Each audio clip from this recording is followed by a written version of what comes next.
of business and approval of the journal, I think due to the utmost importance of this speech, we'd like to recognize a distinguished colleague from the province of Cavite and the Republic of the Philippines, no other than our Senate President pro tempore. I'm sorry. Yes, we'd like to recognize our former Majority Floor Leader, Senator Joel Villanueva, Mr. President.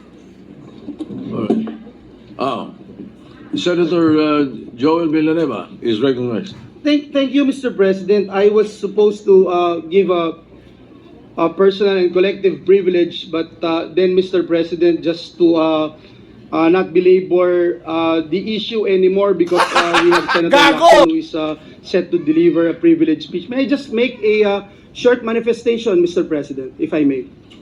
Yes, you may proceed. Yes, Mr. President, thank you. Mr. President, sabi po nung dating sikat na senador dito sa bulwagang ito, na itago natin sa pangalang Joker Arroyo, kapag bad ka, lagot ka.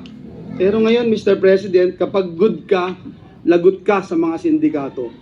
Mr. President, ngayong araw pong ito, kaninang umaga, nagulat po ako nung meron pong kumaladkad sa pangalan natin po sa flood control project sa mahal nating lalawigang Bulacan.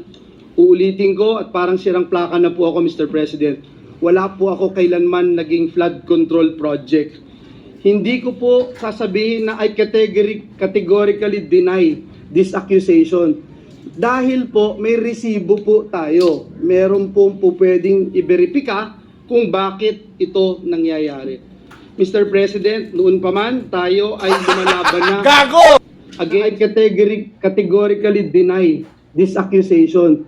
Dahil po may resibo po tayo. Meron po pwedeng i-verifika kung bakit ito nangyayari.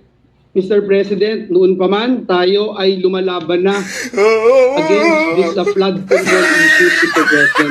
2023, I'm just not sure, Mr. President, kung ready na po yung staff natin para i-show yung video na since 2023 ay dito po sa mismong bulwagan na ito at sa mga committee hearings, binabanggit na po natin ito. Please. Gago!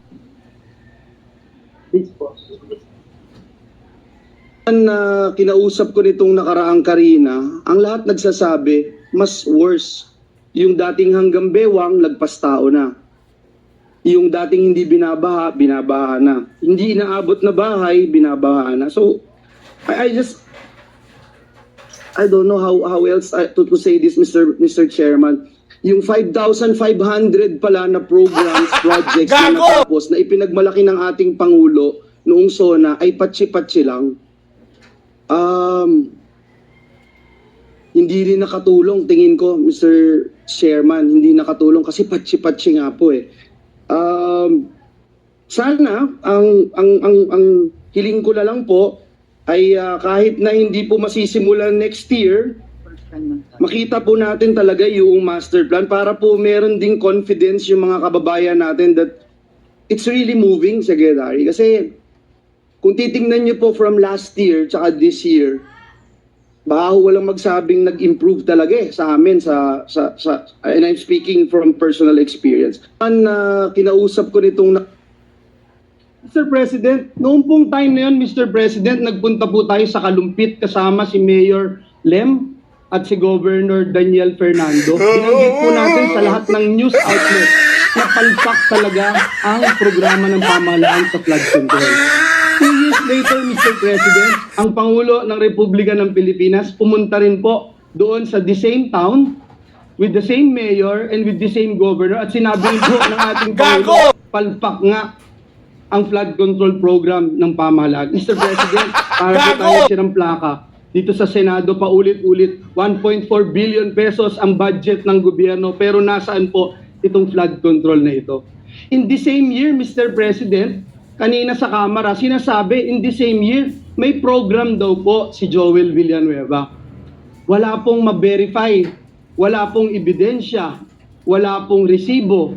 Pero patuloy po itong tinatanong. Mr. President, sabi ng matatanda, kung sino yung lumalaban, siya yung gusto nilang tamaan ng mga sindikato. And if you can't convince them, confuse them. Binanggit din po yan ni Mayor Vico Soto. Mr. President, hinahanap pa ba natin ang mastermind Dito rin po sa buluhagan na ito, Mr. President, unang nasabi yung binabanggit kahapon ni Senate President Escudero, a name that cannot be mentioned. Walang iba kung hindi si Dracula, na ginawang tagapagbantay ng Kamara doon po sa National Blood Bank natin. Ngayon, Mr. President, nasan po si Dracula? Bumaba daw po yung dugo. Bakit? Kulang na po ba ang supply ng dugo? Kaya sa iba na humahanap ng dugo si Dracula? Sino ba ang mastermind nito, Mr. President? Hindi po ba ganito rin po yung ginawa sa atin 2 years ago nung nilabanan natin yung People's Initiative na may mga script na pinababasa at basa, scripted lahat. Kahit walang ebidensya, i-contempt mo. Kahit walang ebidensya, ipako mo sa krus. Mr. President, hindi po tayo natatakot sa mga ganitong uri ng demolition job. Handa rin po tayong madungisan ang ating pangalan, mainsulto o batikusin kung ito naman po ang magliligtas sa ating mga kababayan at tundok sa anlibaha. Mr. President, let me put this on record. Alam ko po kung bakit lumabas ang pangalan ko. Kahapon ho, Ginoong Pangulo, and Senator JV and Senator Chis would attest to this. May hawak po ako ng mga affidavits ng mga taga-DPWH sa Bulacan. Pinakita ko po sa kanila at sabi ko, i-bring up ko po doon sa committee ni Senator Marcoleta.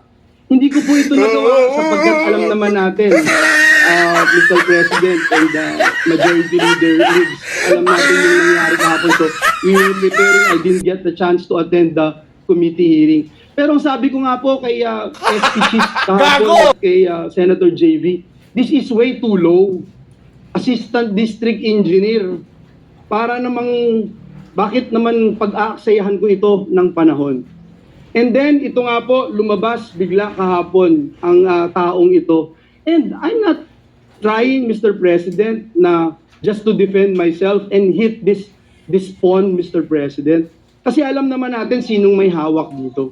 Kaya ang hiling ko po sa bulwagang ito, ang hiling ko rin sa ating Pangulo, alam ko na sincero po kayo, alam ko po na masakit po sa inyo itong nangyayari, pero klarong-klaro po sinong mastermind, Mr. President.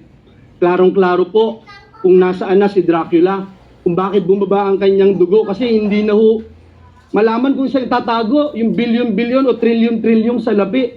Hindi na alam kung saan, kaya bumaba po yung dugo. At mismo si Dracula sinasabi, hindi naman niya gagawin ito kung walang basbas ng amo niya.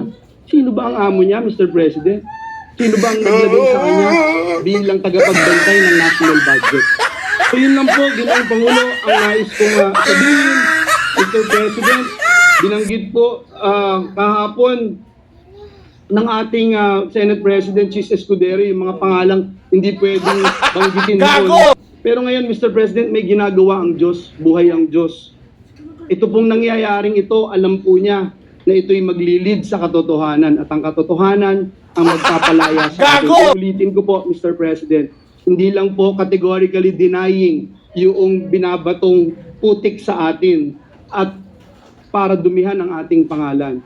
May resibo po tayo, madaling verifikahin, tayo po ay more than willing mag-undergo at sumali sa anumang investigasyon sapagkat wala po tayong tinatago. Ngunit ang hiling ko, Mr. President, atin pong alamin at siguruhin na may ebidensya yung ating mga sinasabing sangkot dito.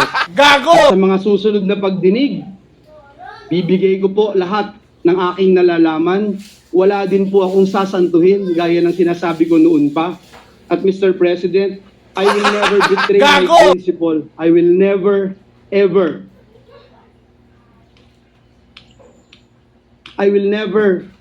Mr. President, destroy the name that was given to me by my parents, Mr. President, because it's priceless, Mr. President. The Bible says a good name should be chosen than great riches. Pinalaki po ako ng magulang ko na naniniwala ako sa langit at impyerno. Pinalaki po ako ng magulang ko na naniniwala ako that when you die here on earth, you will face your Creator and immediately into judgment. Pinalaki po ako ng magulang ko na sa impyerno, wala pong graduation. Kahit 1 bilyong taon, kahit 1 trilyong taon, pag ikaw ay nagkasala, Pag ikaw ay pinarusahan ng Diyos, wala pong graduation doon. Mr. President, my duty has always been to serve our kababayan. Gago! Lalo na po ang mga kababayan kong Bulakenyo who suffer from flooding year after year. And that is where my focus remains, Mr. President. Finding real solutions, not engaging in Gago! black propaganda. Mr. President, I will not be distracted by lies. And instead, I affirm my commitment to the work that truly matters. Gago! Serving our people with honesty and integrity. Maraming salamat po, Ginoong Pangulo. Gago!